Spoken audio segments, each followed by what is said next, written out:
Welcome to the Your Houston podcast. This is your host, Nicholas Hall. This is your co-host, Mario Castillo. How you doing today, Mario? A little sore today. Had a good workout yesterday. Oh, so you're working out. Yep. Is that because you're in the middle of an epic weight loss challenge? In the middle of it and not succeeding. So, yes. I think you're succeeding. But before we get to that, first, let me thank you for watching the show.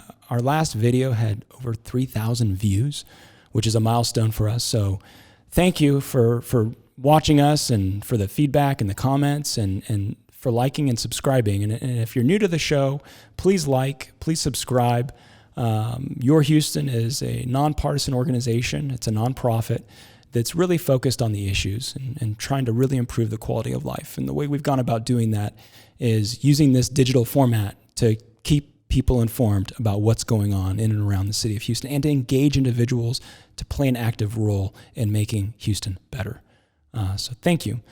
So let's go back to this weight loss challenge. And Mario and I started this weight loss challenge on August 2nd, and we're doing it for Houston Restaurant Weeks. 5 weeks to be exact, all the way through September 7th. And I'd say we're about the halfway point. You're sore. I'm sore. I'm not stopping, though. I really want to win. Well, you're doing great so far. How would you know? Because you tell me every week how much you weigh. Maybe I shouldn't. Maybe that's giving you an unfair advantage. Well, it hasn't helped me lose any more weight. So, I mean, I do that because I'm trying to motivate and inspire, and really it's a way of keeping myself inspired and moving forward, because 5 weeks, when you're really going hard, it's a challenge. You for the last few weeks, you should try these new Caltine bars that I've heard help you lose weight. Oh, is that from the movie Mean Girls where they give her some weight gain bars? Nope, not going to fall for that. I'm going to stick with my routine. And actually, I'm headed to see Dr. Motter, and I'm going to be upping my game all the way through the finish line. So be prepared. All right. I mean, I've been working out at least 3 hours a day. So I've been taking it very seriously because I know everything counts. And speaking of counting, today's topic, the census. Well, we have a phenomenal guest to teach us and everyone more about the census, Dallas Jones, and we're excited to speak with him today. And we're going to find out what we're hearing in the news versus what we're hearing in the political theater. And I think no better person to talk to than Mr. Jones, because he is in the know. We're very excited to speak with Dallas Jones today. Dallas Jones is the CEO and president of Elite Change here in Houston, Texas, and the managing principal of Jones Group International. He's an alumni of Sam Houston State University and a graduate of the Harvard Emerging Leaders Program. He's been published in the New York Times, Essence, Ebony, and a host of other publications. And we're just grateful to have him here to share his opinion on the census and the future of campaigns during the time of COVID. Hey, Dallas, how are you doing? Hey, good morning, good afternoon, good evening. How are you? I mean, I'm still blown away by all those publications that you've been published in. That's pretty impressive, and excited about the topic today. We're talking about the census. But before we go there, are you ready for liftoff? I feel the liftoff. The clock has started. Right here. Oh, I love that corny music. Those sound bites are never going to get old for me. So this is the part of the show where we ask some questions to really get the gray matter moving, get the cognitive juices, the brain matter flowing. So first question, you get a free dinner at any restaurant in Houston. You can bring as many people as you'd like. Where are you going and what are you ordering?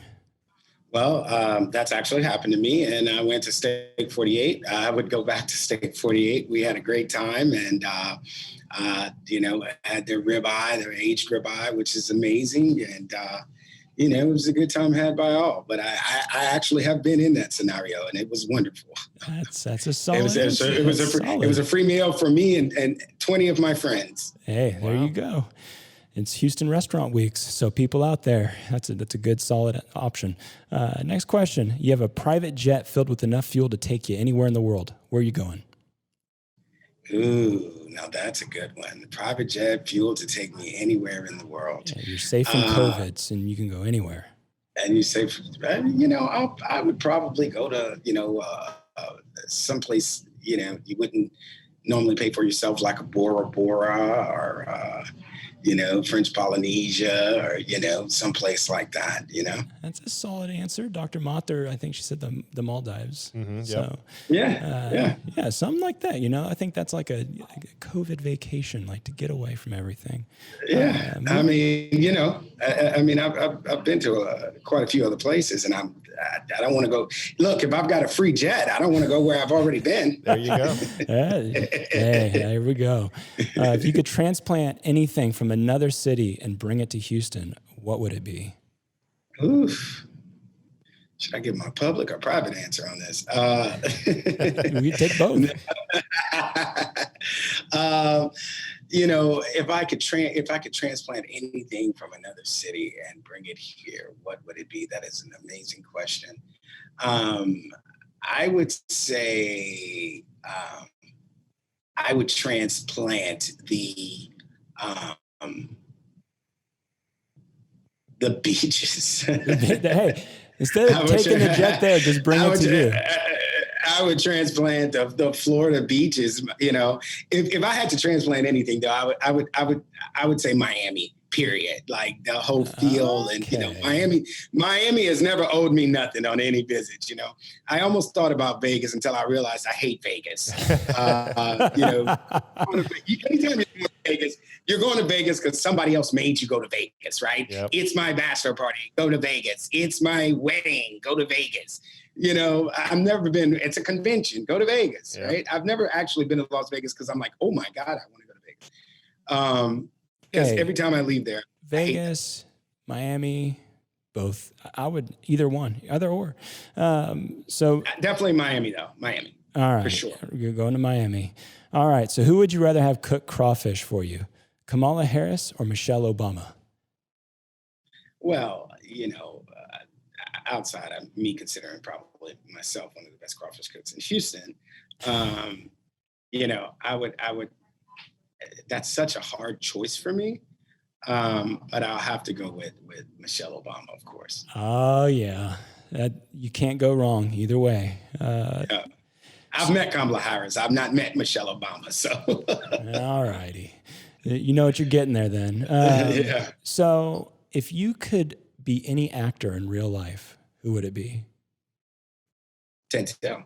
Yes, there you go. That's easy. Denzel. What black man don't want to be Denzel? What white guy doesn't want to be Denzel? Shoot. Training Day. I didn't know. You could have said Matt McConaughey or something. I don't know. But hey, come on, Denzel. Man. I love me some Denzel. King Kong ain't got nothing on me. So you got to fight to the death. Would you rather face Kanye West or Drake? A fight to the death? Yes. So you got. Neither one. Mentally not. Some people question the stability there. He's been shot too, neither and he's still one of alive. those, Neither one of those dudes really scare me much from a fist fight perspective. But I think I'd have to go with Kanye over Drake. Oh man, I don't know, man. I wouldn't underestimate Kanye in a fight. Kanye's smaller, bro. Kanye's smaller than Drake is. Yeah. That's why I'd pick the bigger dude, because the bigger dudes move slower. You have to pick a Republican senator to manage their reelection campaign. Who would it be and why? I have to pick a Republican senator to manage their reelection campaign? Yes. Is that what you said? Yep, that's the question. U.S. Senator. A U.S. Senator. Tim Scott. Tim Scott. Why? He's black. Okay, there we go. Keep it simple. Moving on. I don't want to lie to you. Hey, this is what this is for, is to get the brain moving, man. You could bring back Tupac or Biggie. Who would you bring back? Wait. I want to go back to the last question. Now, here's the thing. I don't agree with none of them. So if you got to pick one, I'm going to pick the one that's black. Hey. That's got to make sense. There's only one of them.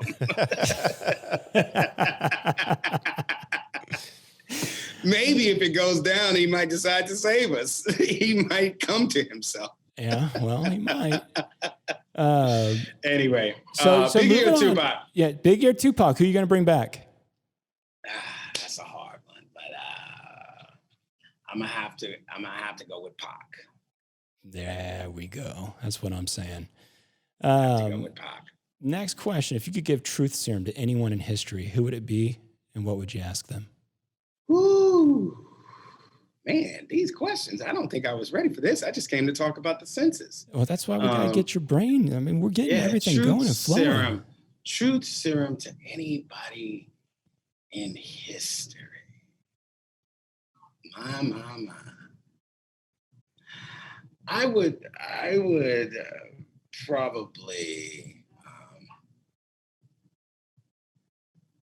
probably say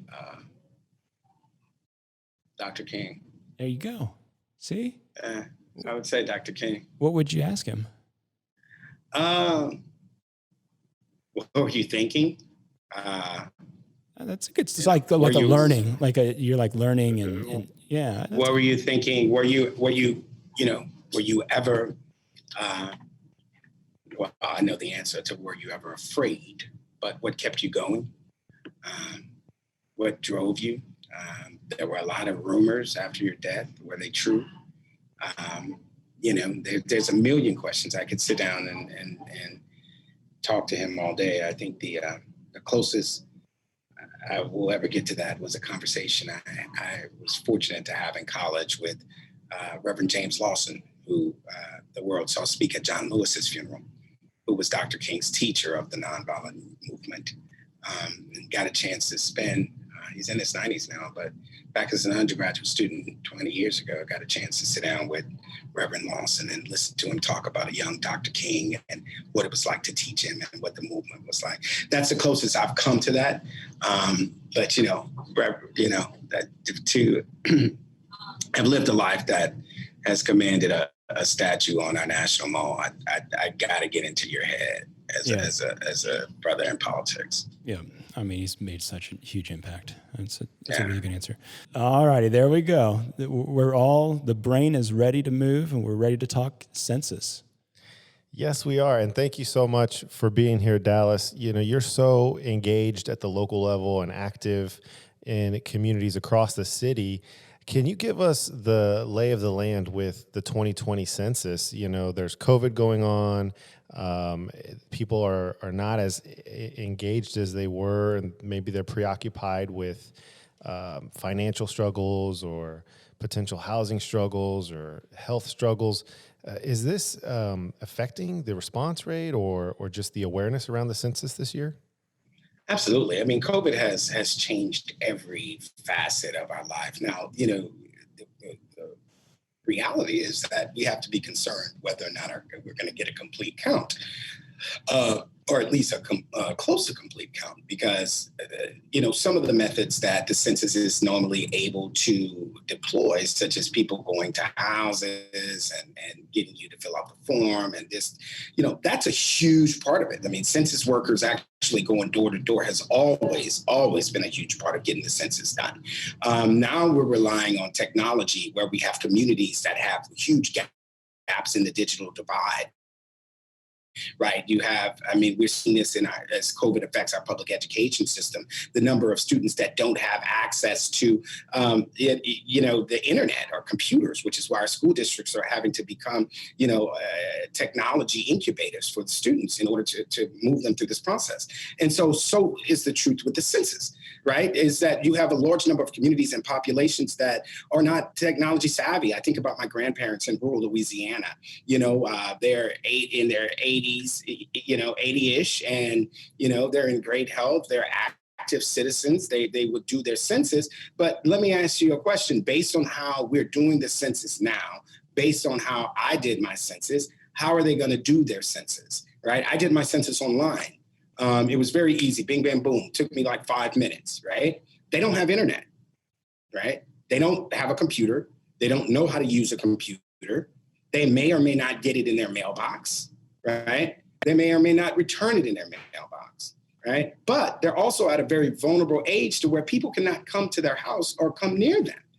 We as a family can't even go there. Our traditional Thanksgiving dinner, where we all emerge on them once a year, is canceled. So I would argue that this is not a singular case. This is a personal case, but that case is replicated throughout our country. particularly in those areas that are heavily rural. And in the case of the South, where you have primarily rural states that are majority minority, it's going to lead to an incomplete count. Now, what does that mean? In my mind, that means that there's going to be, as we know, we use the census in order to determine how resources are dispersed, to redraw political lines and things of that nature. So that ultimately leads to a disparity in what these communities that probably need some of these resources the most will get. It also leads to the possibility of gerrymandering lines that will not be an accurate assessment of the population that the lines will affect. And so, we, much like anything else, 2020 is full of complications in all walks of life due to COVID-19, and I certainly see it as having a big effect on the census. So, for someone like me that, admittedly, I don't know much about the census, right? So, who can fill it out? Is it everybody? Do you have to be a citizen of the United States? No, you don't. Anybody can fill out the census. It has been traditional that documented residents can fill out the census as well, and so it's open to those that want to that reside here in our country, whether documented or not documented. You mentioned allocation of resources, and the YMCA put out something on their Instagram the other day promoting the census, saying that $1,700 is lost for every person that doesn't return their census. And for average Houstonians who maybe don't get Social Security, they're not on Medicare, Medicaid, and they're not typically getting any traditional government assistance or on any type of program, does that impact them? Does that $1,700 impact them in any way by not filling out the census?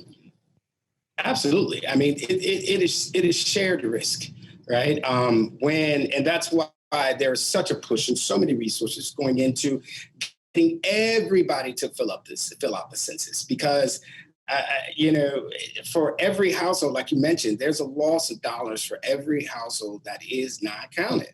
And it's not going to be just that household that loses money or that household that's punished. It's the entire community, right? And so that's why it's important that we are encouraging our neighbors, and there's such a push for people to take up the census. Here's the reality. Much like Nick, most people don't really know what the census is for. They don't know the importance of it. They really don't.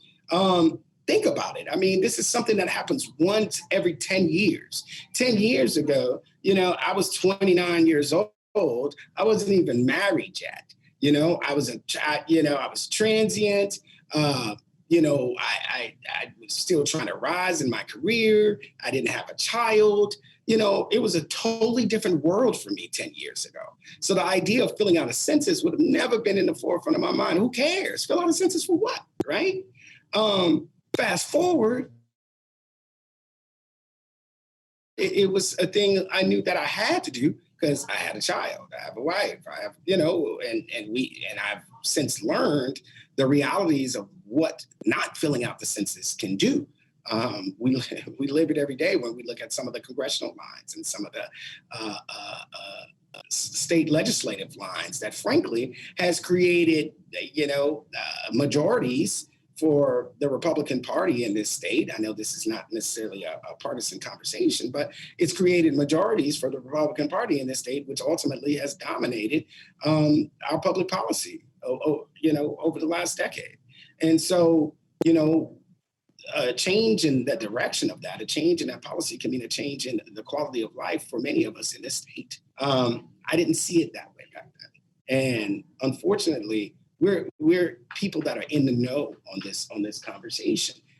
There are so for people like me that aren't and don't know as much, what's going on with the census? Why are they shortening it by a month? Is it due to the COVID pandemic? I mean, so what's really going on, or what are people talking about as to what's really going on behind the scenes in the political theater?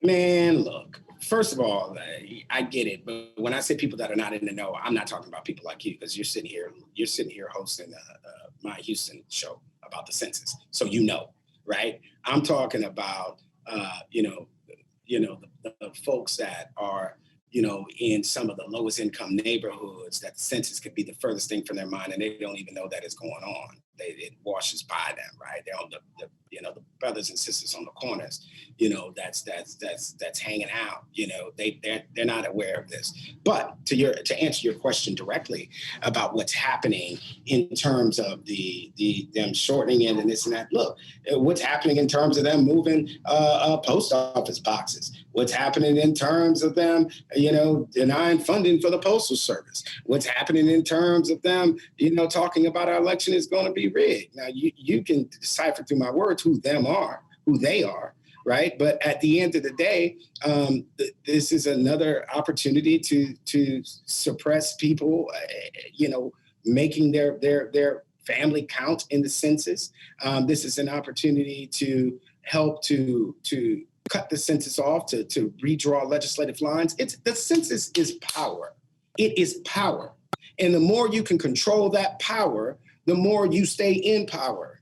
And so, anything you can do as if COVID hadn't done enough, but just in case you want to make sure that, you're able to maintain your control, sure, you're all for cutting it short for whatever, But has that been the narrative, though? Is that the direct answer? I mean, we're cutting it short due to the pandemic? You asked me. I mean, Mario, why has it been cut short? I'm not sure. I'm not sure why it's been cut short.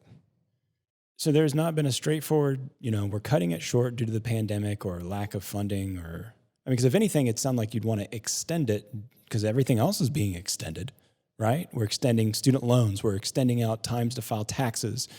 Why are we shortening something that seems like it's critical and important to general quality of life initiatives? I mean, that's what doesn't make sense in my mind. If I take off a partisan lens, right? If I turn into, the person that's just looking at the issues, being hard on the issues, not hard on the actual parties, what's the straight up answer that the public's being given as to why it's being cut short?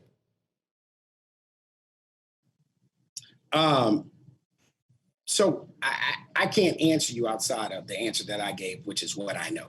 Now, I don't know what they're saying publicly in terms of why they're trying to shorten the census. But the reality is what I gave you. Now that, that may be quote unquote partisan.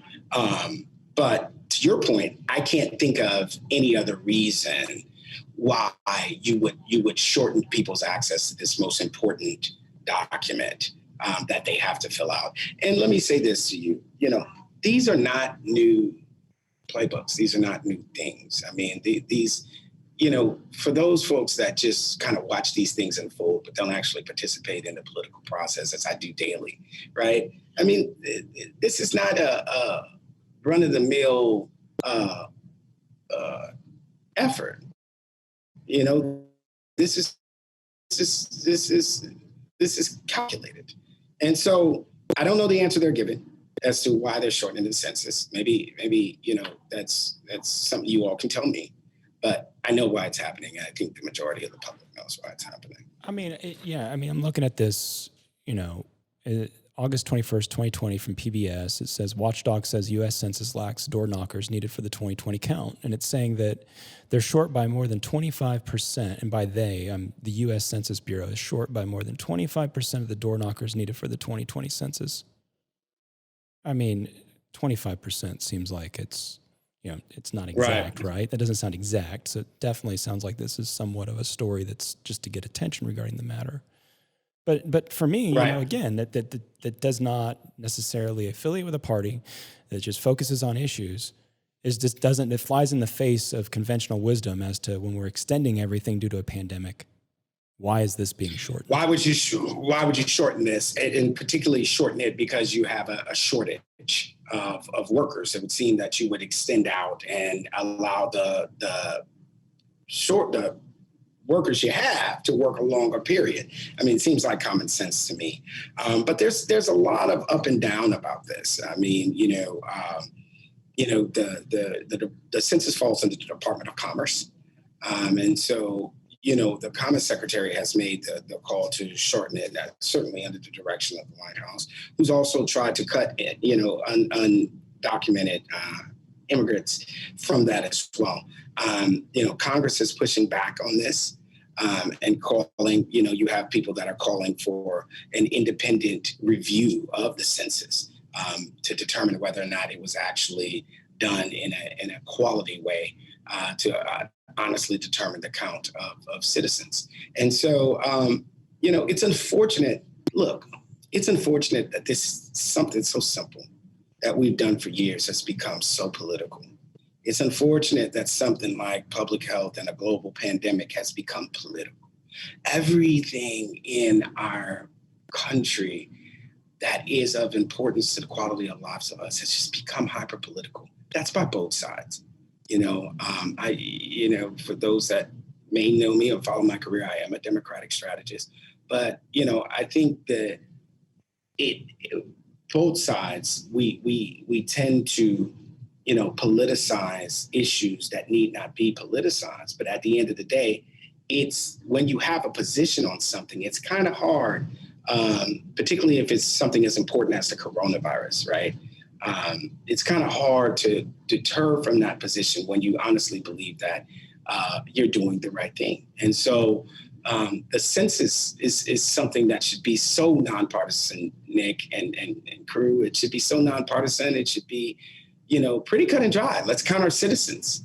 And let's go out of our way to do the best to do that. But unfortunately, it's fallen into the political chaos of our country.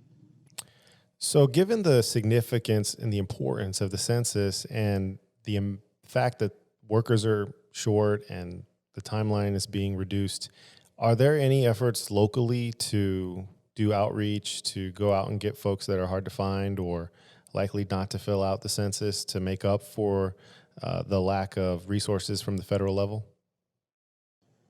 Oh, yes. I'm seeing many of our Houston institutions and proud to see many of our Houston institutions really reaching out to get people to participate in the census. I mean, from organizations like the United Way, the Urban League, the Houston NAACP. We have churches and church communities throughout, faith communities throughout our city that are making efforts to reach the vulnerable. We have, an overlap of our different layers of government with programs working to get people involved. So, kudos to those that are doing the work. Our firm was able to do some of the initial design work around the Yes Census campaign, particularly looking at the African-American community and those messages and trying to devise the right messages to reach those communities. And we were proud to do that work.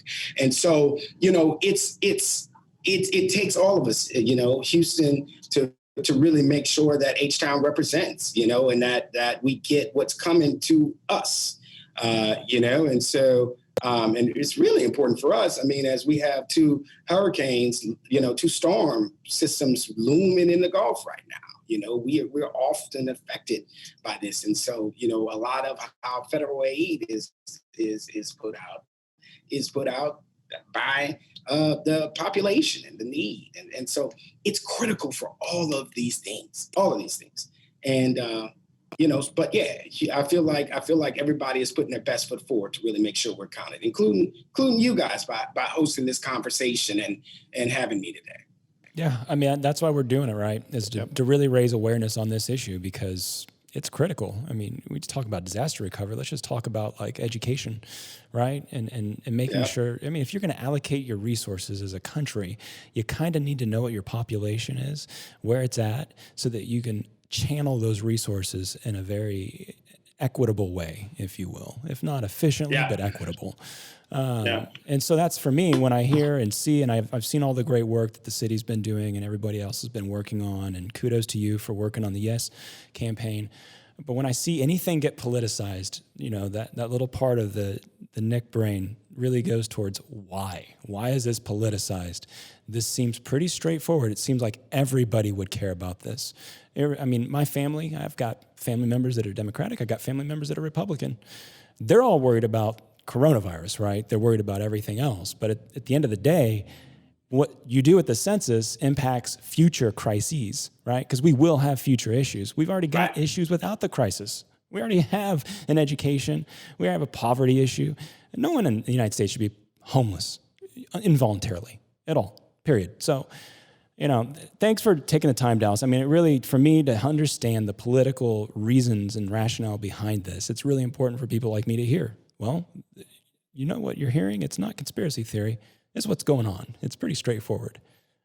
So I would just be curious what the Republican response to that is. And that's why, are they saying we don't have we can't find people to knock on doors because of the pandemic? There's not enough unemployed people out there that need a job to go knock on doors to count people for the census. So, that to me, again, what is going on? Well, I'd love to hear the response too. Maybe that can be your next podcast. Oh, maybe, maybe we'll have you and someone from the Republican Party on. Maybe this goes towards that truth serum question that we asked. Maybe the truth serum goes towards what's going on with the census. That's always fun. Dallas, while we have you here, how has COVID changed the way you're running campaigns and reaching voters and making effective contact with folks? Man, it's been industry changing. I mean, it's moved us from a model of being able to hold events and meet and greets and fundraisers in person and canvassing, door knocking, and we can't do any of that anymore. Fundraisers are now virtual. They're this online meet the client and be on the meet the candidate and be on the Zoom with them. Meet and greets are now virtual town hall meetings. A lot of money is put into digital outreach through digital advertising and social media. And, canvassing has become a very dangerous practice now. I mean, in some ways you have to do it.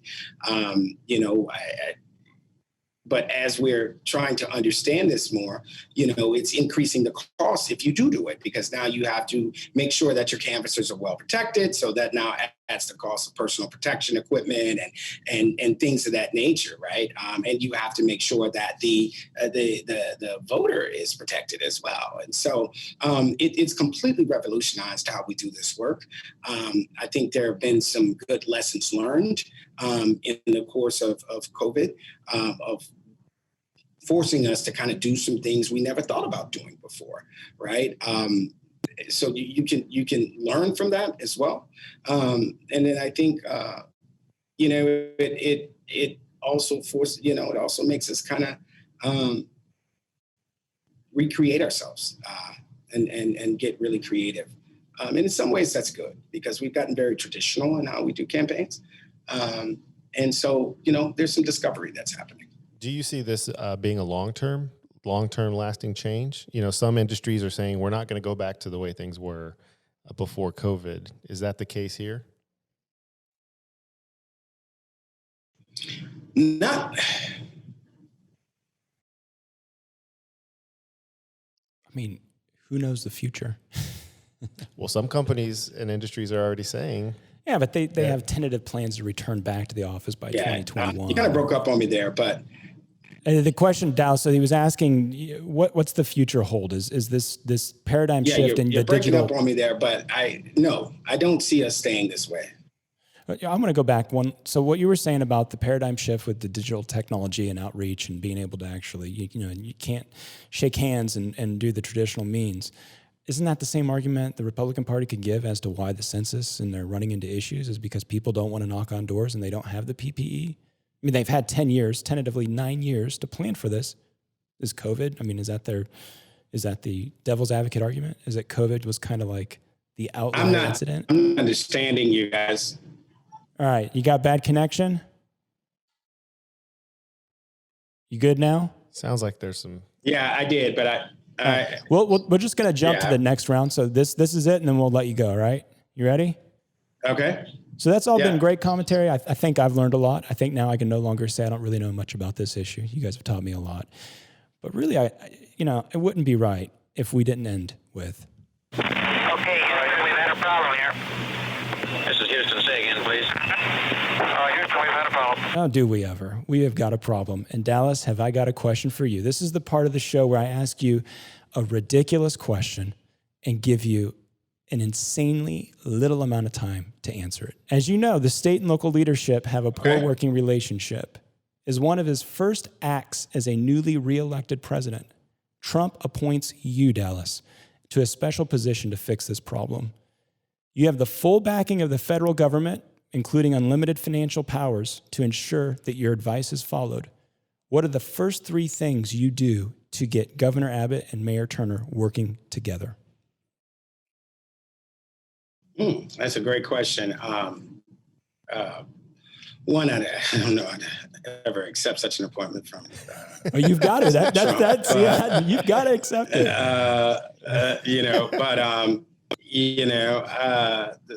To get them working together, I would first open up a consistent, personal, direct line of communication. So, in other words, just them. They may have that already. I don't know. If I had to guess, I would say it's the governor's probably not consulting with Mayor Turner before he's making a lot of decisions. I think it's important that there has to be a two-way communication, even though the state governs the cities. I think it's important that there's a dialogue around what my decision from a state level what will the impact be on your city based on the intelligence and the information that you know. That's the first piece. I think secondly, I would establish a working group to help to implement solutions that are regionally based. And so again, to be able to allow the industry leaders in that region to advise both the mayor and the governor on what is best. And then I think the third thing would be to it's a tough question. I'm actually not sure what the third thing would be. What would you say is the biggest issue where there's a breakdown? Partisanship. The partisanship? The partisanship. I mean, even though the mayor is a nonpartisan office, I mean, it still has partisan ramifications. And a lot of times we don't hear each other because partisanship gets in the way. And I think if we can alleviate that, I think we would come with some much better solutions to our problems. Yep. I agree. Focus on the issues, not the people. It's generally, by doing so, you generally help the people. So Dallas, I can't thank you enough. I know, it's been a whirlwind of a day. We're facing a lot right now, and we're still trying to figure out minute by minute basis what's going to happen with these storms. So thank you for your time. Thank you for your insight and your wisdom. Have a wonderful day. Thanks, Dallas. Hey, this was fun. Thanks, guys. If you're watching the show, please like and subscribe. Give us 5 stars. Please also give us some comments. What did you think about the show? What do you think about the weight loss challenge? What challenges would you like to see? Thank you for watching the show, and till next time. This has been another episode of Your Houston, the show where you make a difference.